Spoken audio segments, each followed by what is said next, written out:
पुणी थे बड़ परदार नजर आसवाक जाउछंती रजनीकांत। तांको अभिनयर जादू देखिबाकू चातक परि अपेक्षा करि रहिछंती दर्शक। South superstar Rajinikanth action thriller Coolie film रे तांको दमदार जलवा देखाइबाकू प्रस्तुत रहिछंती।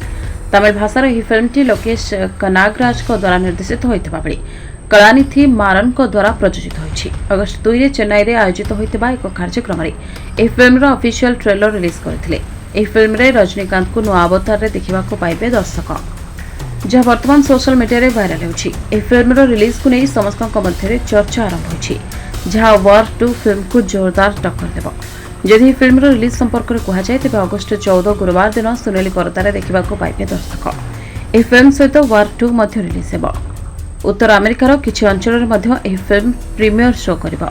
अमेरिका प्रीमियर पर एडवांस बुकिंग रे भल लाभ करुछि। रजनीकांत को एक्शन थ्रिलर चलचित्रटी 1159 शो रे 37,000 रु अधिक टिकेट बिक्री करी मोट 969,551 अमेरिकीय डॉलर आय करिछि।